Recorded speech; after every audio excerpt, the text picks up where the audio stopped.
SI's history, a few key moments stand out: the school's establishment, our move to our current campus, and the transition to coeducation. In fact, this year marks the 25th anniversary of the first graduating co-ed class. Women have revolutionized SI through their leadership, their voice, their presence. To celebrate the resilience of the class of 1993, the strength of the women in the building today, and our collective hopes for the future, we present this mini documentary. So I can't believe it's been 25 years for one thing, and it surely is a different school than it was 25 years ago. And I think it is an improved school. I think it's certainly a much more authentic environment. The culture has definitely improved. 25 years ago, when we first went co-ed, it was a difficult transition in the sense that this was so new to the school, given the tradition of an all-male school. There was conflict in how we're going to do this and why we're doing this. At that time, I just don't know if people were aware of the issues that really kind of exist between girls and boys, and like how boys were treated to approach girls.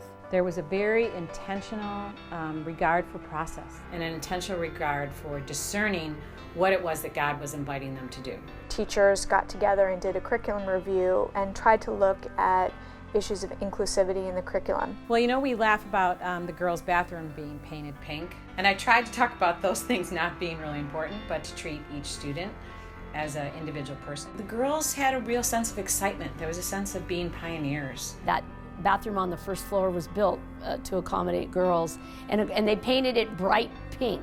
It was bright pink, like Pepto-Bismol. It was terrible. No girl got detention for months, and until they finally realized, oh yeah, these girls are regular students. I think we were still working out some of the kinks. I know when I was coaching softball, for instance, jockeying for field space was tricky. This past year, we took a big step forward for gender equality at SI when we finally let the women's lacrosse team use the varsity locker room.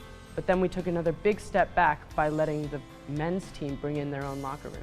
I was the only girl anyways to run, and I was the only girl that made the council, so a lot of boys weren't exactly happy with me being president. I mean, they were joking. They probably still meant it in a way, because if they didn't, they wouldn't say anything. I was told that my position in the lab was to clean. What are you doing touching those instruments?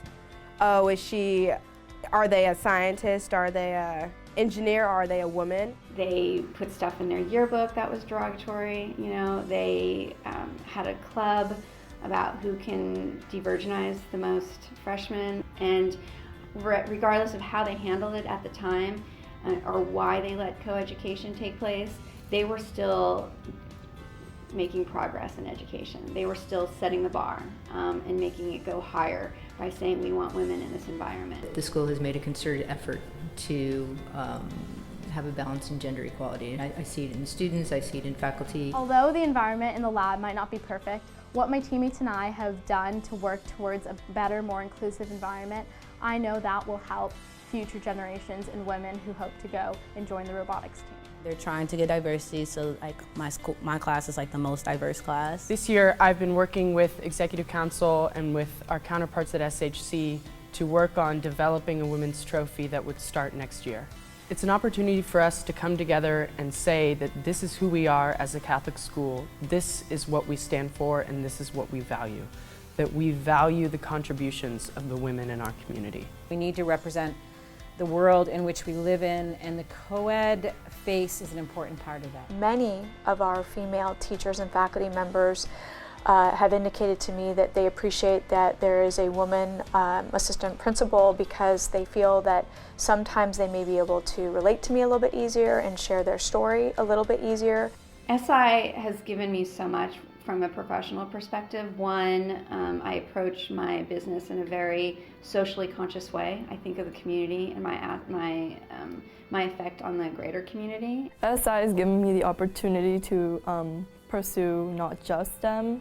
When I consider technology problems, there's always an ethics and morality involvement in them. I think I've learned that it's really important to speak one's mind and to make sure that all perspectives are represented, and to not wait for someone to come along and represent me. Being myself is probably the most powerful thing, because assimilating into a culture that supports men, that supports white men, and beauty standards, white beauty standards, etc., will just drag me down throughout my entire life, and I'm not here for it because it's not the 19th century. Anytime that you embrace progress, you're doing something for the better.